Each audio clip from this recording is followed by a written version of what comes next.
මේකේ ප්‍රතිලාභයක් විදියට කියන්න ඕනේ අපිට දැන් අර සමහර අය කියන්නේ මේ මම කෑම කන්නේ නැතුව හිටියට මම මහත් වුණා එහෙම කියලා. හැබැයි ඔය අපේ සමහර මොළයේ සමහර එන්සයිම ක්‍රියාකාරීත්වය සමහර රසායනික ක්‍රියාකාරීත්වයන් එක්ක අපිට කෑමක් දැක්කහම කෑමක් වැඩිපුර කන්න හිතෙනවා. ඉතින් අර HCA එකත් එක්ක මේ ගොරකවල අඩංගු සංයෝගات එක්ක අර කෑම කන්න තියෙන ආසාව අඩු කරනවා. ඉතින් අර ගොඩක් දෙනෙකුට තියෙන ගැටලුවක් නේ කෑම එකක් දැක්කම අනිවාර්යෙන් තව වැඩිපුරත් එක්ක කන්න ඕනේ කියලා. නමුත් ඒක අපි සෞඛ්‍යමය පැත්තෙන් ගත්තාම අපිට ඒක ලොකු අහිතකර බලපෑමක් එනවා ඒ වගේ වැඩිපුර කෑම ගන්න එක. ඉතින් මේකෙදි අර ඒ කැමැත්ත අඩු කිරීම කරනවා. ඒ වගේම තව දෙයක් අධික පැණි රසට ගොඩක් අය කැමතියි. ඉතින් අධික පැණි රසට තියෙන ආසාවත් අඩු කිරීම කරනවා මේකේ තියෙන සංයෝගات එක්ක. එදිනෙදා ආහාර රසවත් කරගන්න පාවිච්චි කරන දෙයක් නේ ගොරක කියලා කියන්නේ. ඉතින් මේ ගොරක එක අපි කැප්සියුල් එකක් විදියට දෙනවා. මෙන්න මේ ගොරකවල තියෙනවා අපිට සෞඛ්‍යමය ප්‍රතිලාභ ලබා දෙන්න පුළුවන් සංයෝගයක්.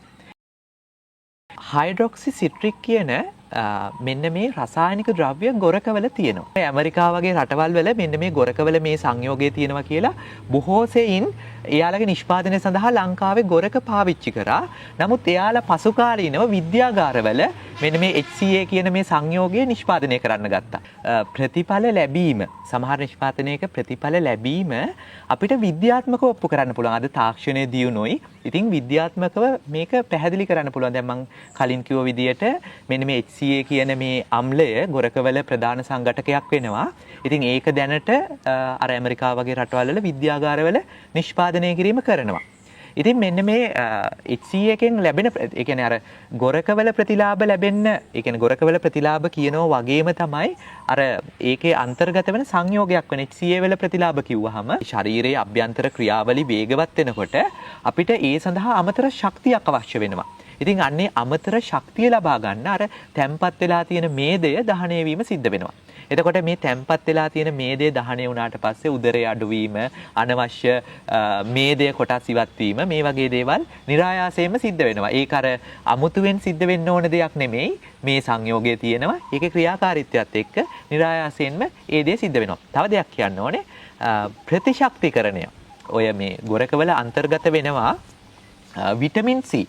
විටමින් C බහුල දෙයක් තමයි මේ ගොරක කියලා කියන්නේ.